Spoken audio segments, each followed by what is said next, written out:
గ్రహణం ఈ పేరు మనం తరచుగా వింటూనే ఉంటాము.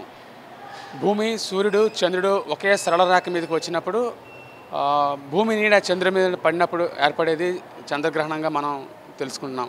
చిన్నప్పటి నుంచి అనేక పాఠాలు మనం వింటూనే ఉన్నాం. అయితే ఈ గ్రహణానికి మన పురాణాల్లో ఉండే విశిష్టత ఏంటి, అసలు గ్రహణ సమయంలో ఏం చేయాలి, ఏం చేయకూడదు అనే అంశాల మీద చాలామందికి సందేహాలు ఇప్పటికీ వెంటాడుతూనే ఉంటాయి. అయితే చంద్రగ్రహణం సమీపిస్తున్న వేళ విశాఖలోని శ్రీ కనక మహాలక్ష్మి ఆలయంలోని వేద పండితులు భీమశంకర శాస్త్రి గారు మనతో ఉన్నారు. ఆయన అడిగి మనుషులు తెస్తున్నాం. సార్, ఈ గ్రహణం అంటే ఏంటి? గ్రహణం అంటే చాలా సందేహాలు ఉంటాయి. ఆ రోజు చేయకూడనివి ఏంటి, చేయాల్సినవి ఏంటి, అలాగే ఆలయాల విషయంలో కొన్ని విధానాలు అమల్లోకి ఉంటాయి. దీనికి ఇలా పూర్వోత్తరాలు ఏంటండి? చాలా గొప్పదైనటువంటి సందేశాన్ని ఇమ్మని చెప్పి ఆదేశించారు. ఎందుచేత అంటే ప్రతి వారికి కూడా ధర్మం పట్ల, భక్తి పట్ల, మన పూర్వులు ఆచరించినటువంటి విధానం పట్ల ఎప్పటికప్పుడు నానాటికి అభివృద్ధి పొందుతూ ఎన్నో సంశయ నివృత్తి చేసుకోవడానికి ఇది ప్రత్యక్ష ప్రమాణంగా మనం గ్రహిస్తూ రేపటి రోజున ఏర్పడుతున్నటువంటిది చంద్రగ్రహణము. భాద్రపద శుక్ల పూర్ణిమ ఆదివారం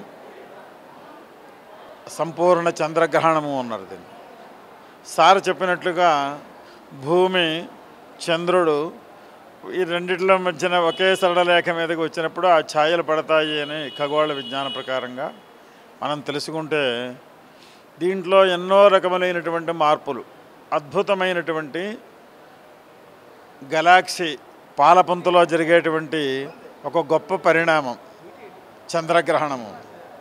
దీని గురించి ప్రశస్తి ఏమిటి, దీని తాలూకు పుట్టుపూర్వాత్రాలు ఏమిటి అని మాకోసారి ఆలోచించుకుంటే గ్రహణము అన్నారు దీన్ని. గ్రహణము అంటే గ్రహము అంటే గ్రహించున్నది. ఒక పట్టకారుతో ఒక గిన్నెని ఎలా అయితే పట్టుకుంటామో ఆ గిన్నె యావత్తు కూడా పట్టకారుతో వస్తుంది, గ్రహించింది. ఒక వస్తువుని ఇంకొక వస్తువు గ్రహించింది. అలాగా ఈ చంద్రుని తాలూకు ఛాయలు భూమి మీద ఎప్పుడూ నిరంతరము పడుతూ ఉండాలి. శుక్ల పాడ్యమిలగాయతు పూర్ణిమ వరకు క్రమశః ఏకోత్తరాభివృద్ధిగా పాడ్యమి, విధియ, తదియ, చవితి, పంచమి, పూర్ణిమ వరకు 15 కళ్ళతోటి చక్కగా విరాజిల్లేటువంటి చంద్రుడు. చంద్రమా మనసో జాతః అని, అంటే మనస్సుకు ఆహ్లాదకారకుడు చంద్రుడు అని. ఈ సృష్టి జరగడానికి కారణం కూడా చంద్రుడే కారణము అని. అలాగే మనకి ధాన్యాదులు పండుతున్నాయి అంటే ఆ స్వాతి నక్షత్రం నాడు ఆ వరి చేల యందు ఉండబడినటువంటి వరి కంకణముల యందు ఒక అమృత బిందువులలా ఒక చంద్ర తాలూకు కిరణములు వాటి మీద పడితే అవి పాలు పోసుకొని జీవం ఏర్పడుతుంది అని. బియ్యం ఏర్పడడానికి కారణం ధాన్యం. కానీ ఏ వస్తువైనా సరే రసముగా ఉన్నటువంటిది జీవంతమై గట్టిపడి ఒక జీవిగా ఏర్పడి ఈ సృష్టికి దోహదపడేటువంటి ఔషధులన్నిటికీ కూడా రాజు ఎవరు అంటే సోమోవా ఔషధి నాగు రాజా, ప్రభువు ఎవరు అంటే ఔషధులకి చంద్రుడు అని.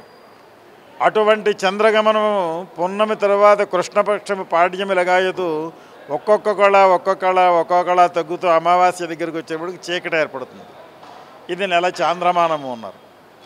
అయితే ఈ భాద్రపద పూర్ణిమ నాడు జరిగేటువంటి వింత ఏది అంటే ఇప్పటి వరకు మనం చెప్పుకున్నది నెలసరి క్రమంలో ఏ రకంగా జరుగుతూ వస్తున్నటువంటి కాలగమనంలో ఈ విశ్వావసు నామ సంవత్సరంలో భాద్రపద పూర్ణిమ నాడు రేపటి రోజున రాత్రి 9:50 చంద్రగ్రహణం ఏర్పడుతుంది.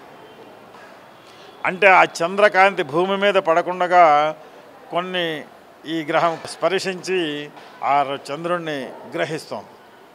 ఇలా గ్రహించడానికి కారణం దేవదానవులు యుద్ధాలు చేసేటప్పుడు, అమృతోత్పాదన చేసేటప్పుడు ఆ రాహుకేతువులకి అమృతం ఇవ్వలేదు అని, ఆ అమృతం తాగినటువంటి కారణం చేత ఆ రాహుకేతువులు ద్వేషం పెంచుకొని ఎవరంతా దీనికి అంతటికీ కాలమానాన్ని నడిపించి ఇంద్రుని నడిపించేది సూర్యచంద్రుడు కనుక సూర్యుడు ఒక గ్రహము, చంద్రుని కేతువ ప్రతి నెల వాళ్ళకి ఎప్పుడైతే కుదురుతుందో ప్రతి నెల కాదు సంవత్సరానికి 1-2 సార్లు ఆ బాధించేటువంటి కాలముగా, గ్రహణ కాలముగా, చెడ్డ కాలము, పట్టనేటువంటి కాలముగా, దోషకాలముగా జ్యోతిష్ శాస్త్రులు నిర్ణయించారు జ్యోతిష్ శాస్త్రవేత్తలు.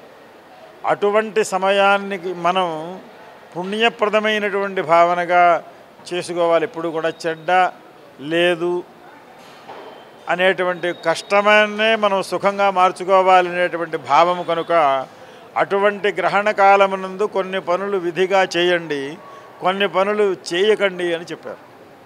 ఏది అంటే మనం ఎన్ని రకములైనటువంటి అరణ్య ప్రాంతాల్లోకి వెళ్ళండి, ఇంకో చోటకి వెళ్ళండి, ఎక్కడికి వెళ్ళినా పక్షులు కూడా ఆహారము తీసుకో. ఆ గ్రహణ కాలంలో చాలా ప్రశాంతముగా నిశ్శబ్దంగా ఉండి ఇప్పటివరకు జరిగినటువంటి రేపు రాత్రి 9:45 వరకు ఉండేటువంటి పరిస్థితి వేరు. కాలజీవ గమనంలో అప్పటి వరకు పక్షులు కానీ ఏ రకములైనటువంటి జంతువులు కానీ మంచినీళ్ళు అక్కడ పెట్టినా మంచినీళ్ళు కూడా ఆహారం తీసుకోవు. అంటే వాటికి కూడా అతీంద్రియమైన జ్ఞానం ఉన్నది. ఈ పంచభూతముల చేత ఏర్పడినటువంటి ఈ సృష్టి యందు జరగబోయేటువంటి మార్పును గ్రహించి ఈ సమయంలో మనం ఆహారం తీసుకుంటే ఇది మనకి చెడ్డ చేస్తుంది, చేటు చేస్తుంది, ఇది దోషకాలము అన్నారు. అందుచేత దీనికి మన శరీరానికి మనం ఇప్పుడు తీసుకున్నటువంటి ఆహారం దానివల్ల మనకి బలము కలుగకపోగా నష్టం కలుగుతుంది అనేటువంటి అతీంద్రియ జ్ఞానం వాటికి కలిగి అవి కూడా మంచినీళ్ళు కూడా ముచ్చుకోకుండా ఉన్నటువంటి పరిస్థితులు మనం చూడవచ్చు గ్రహణంలో. గురుగారు, ముఖ్యంగా గ్రహణ సమయంలో వాటికి దోషం తగలకుండా ఆహార పదార్థాలకి, ముఖ్యంగా నిల్వ పదార్థాలకి దర్భ వేస్తాం కదా, దర్భ తాలూకా విశిష్టత ఏంటంటే అటువంటి గ్రహణ కాలములో చేయవలసినటువంటి పదార్థములు మనం ఆహారం గురించి చెప్పుకున్నాం. జంతువులు మానేస్తున్నాయి అని మనం విజ్ఞానం కలిగినటువంటి మనుషులం కనుక ఏ పదార్థములు మనం రేపటికి ఎల్లుండికి అట్టే పెట్టుకుంటాం ఫ్రిడ్జ్లో. పాలు కానీ, పెరుగు కానీ, వంట పదార్థములు కానీ బియ్యం మీద వేయక్కర్లేదు. ఒక పాలు, పెరుగు, పచ్చి పదార్థములు పవిత్రమే. ఎప్పుడు అంటే వండినటువంటి పదార్థములు ఏవైతే ఉన్నాయో, పెరుగు ఇటువంటి వండిన పదార్థములు కానీ, దేవతామూర్తులు ఉంటాయి మన ఇళ్లలో. ఆ దేవతామూర్తులకి ఆ తత్సంబంధమైనటువంటి గ్రహణ కాలంలో ఆ చంద్రుడు కేతు స్పర్శ వల్ల, గ్రహణం వల్ల కలిగినటువంటి కిరణముల ద్వారా ఉత్పన్నమైనటువంటి దోషాదులు ఏవి కూడా నా ఇంటి మీద కానీ, నా గ్రామంలో కానీ, దేవాలయంలో కానీ ఎక్కడా కూడా ఆ రకమైనటువంటి దోష సంబంధమైనటువంటి కిరణములు పడకుండా పవిత్రత, రక్షణ గురించి ఒక రక్షణ వలయం ఏర్పాటు చేశారు మన మహర్షులు. ఏది అంటే ఆ సమయంలో దర్భల చేత ఆచ్ఛాదన చేయండి అని. దర్భలకు ఉన్నటువంటి చాలా అత్యంత మహిమాన్వితమైనటువంటి శక్తి కేంద్రములు దర్భలు అని. అవి దేవతాజన్యమైనటువంటివి, దేవతా సదృశమైనటువంటివి. అలాగే ఆ దర్భలయందు అమృతోత్పాదన చేసినప్పుడు అమృతం పెట్టారు వాటి మీద, దర్భల మీద. తద్వారా వచ్చినటువంటి పవిత్రత చేత ఆ దర్భలు ఎక్కడో పెరుగుతూ ఉంటాయి.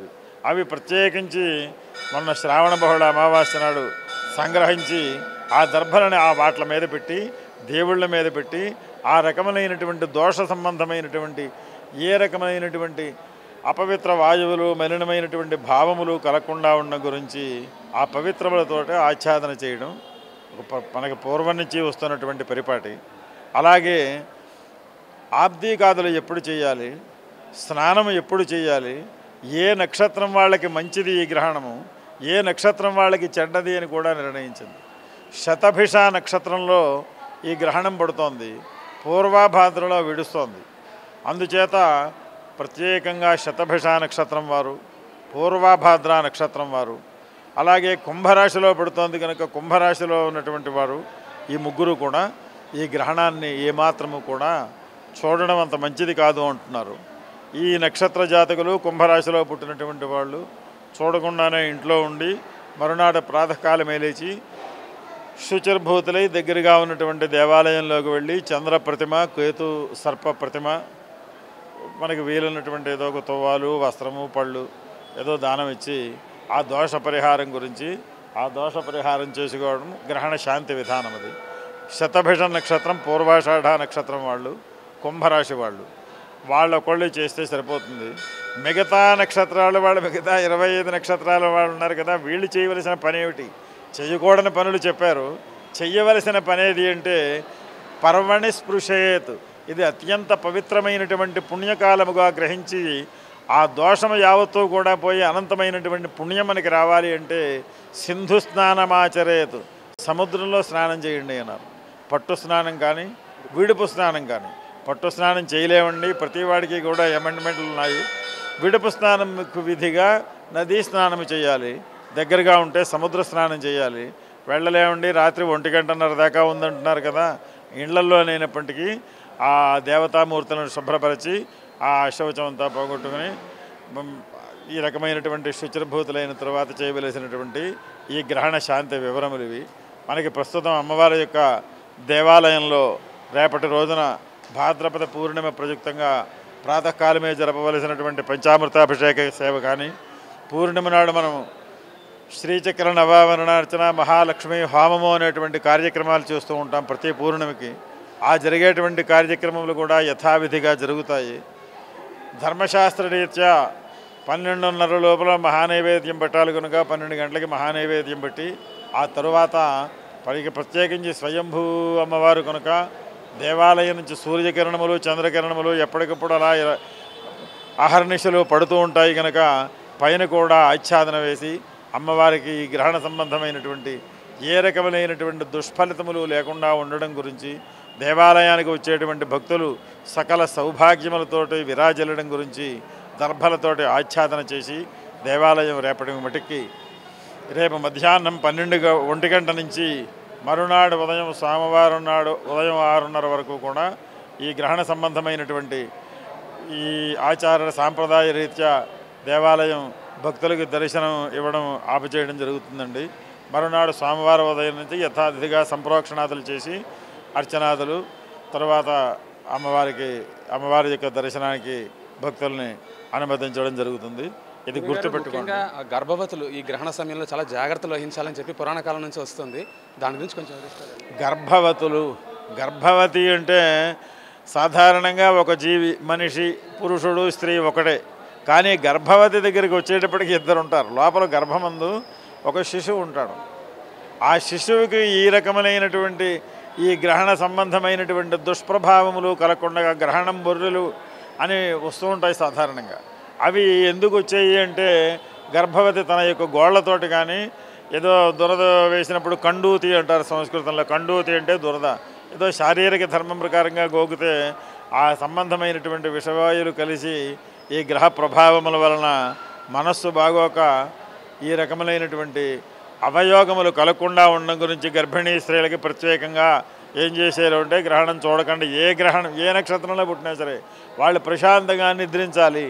ఎక్కడ కూడా గోళ్ల సంబంధమైనటువంటి దురద గోకోవడం అటువంటివి చేయకుండా ఉంటే వాళ్ళు సుఖంగా సుఖప్రసవానికి అనుమతింపబడతారు. ఏమీ అభ్యంతరం ఉండదు. గర్భిణీ ధర్మముల మట్టికి 12-1 గంట లోపల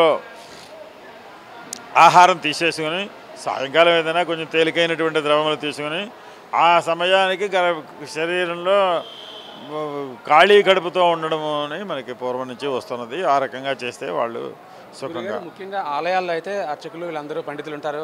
వారి గైడెన్స్ ప్రకారం ఆలయాలు ఎప్పుడు మూయాలి, ఎప్పుడు తెరవాలని ఉంటుంది. ఇప్పుడు వినాయక చవితి ఉత్సవాలు ఆల్రెడీ స్టార్ట్ అవుతున్నాయి. 21 రోజులు పెట్టేవాళ్ళు కూడా ఉంటారు కదా. పందిళ్ళు వేసి పెట్టేవాళ్ళు అంటే వాళ్ళకి ప్రాణ ప్రతిష్ఠ చేసినట్టు లెక్క. వాళ్ళందరూ ఎలాంటి జాగ్రత్తలు తీసుకోవాలంటారు? వాళ్ళు కూడా ఏం చేయాలంటే మనం దేవాలయంలోనే ఈ ప్రకారంగా చేస్తున్నాం కనుక ఇది చక్కనైనటువంటి సందేశం. అందరూ కూడా ఇది చూసినటువంటి వారు ప్రత్యేకంగా అందులో ఈ సంవత్సరం నేను చాలా సంవత్సరాల నుంచి చూస్తున్నాను. విశాఖపట్నంలో ఒక వీధికి ఒక 10 వినాయక పందిళ్ళు ఉంటే ఈ సంవత్సరం 15-20 కూడా చేసి వారి యొక్క భక్తిని ఆ గణపతి స్వామి వారి యందు నిలుపుకున్నారు. నవరాత్రులు అయితే అయిపోయాయి, కానీ ఇంకా 18 రోజులు 22 రోజులు ఉంచేటువంటి పెద్ద దేవాలయాలు వినాయకుడిని కళా విగ్రహ ప్రతిష్ఠ చేసి పూజలు అవి చేస్తున్నారు. వారు కూడా ఇబ్బంది పడవలసిన పనేం లేదు. ఈ దర్భలతో అక్కడికి పట్టుకెళ్ళి దర్భలతో స్వామివారిని ఆచ్ఛాదన చేసి ఆ నైవేద్యం అది కూడా 12-1 గంట లోపల చేసి వారి యొక్క దీక్షల్ని పూర్తి చేసుకోవచ్చు. అది దాని తాలూకు సమస్య. ధన్యవాదాలు. ఇది ముఖ్యంగా గ్రహణ కాలంలో పాటించాల్సిన నియమ నిబంధనల్ని మనం పురాణాల్లో ఎప్పుడో చెప్పడం జరిగింది. వీటిని తప్పక పాటించాల్సిన అవసరం అయితే ఉంది. విజ్ఞాన శాస్త్రం ఎంత అభివృద్ధి చెందుతున్నప్పటికీ కూడా మన సనాతన సాంప్రదాయ విలువలను కాపాడడం కోసం ప్రతి ఒక్కరూ గ్రహణ సమయంలో పాటించాల్సినవన్నీ అనుసరించాలని చెప్పి గురుగారు చెప్తున్న పరిస్థితి ఇక్కడ కనిపిస్తోంది. వీడియో జర్నలిస్ట్ సత్యతో Murthy, VBC on TV, Visakhapatnam.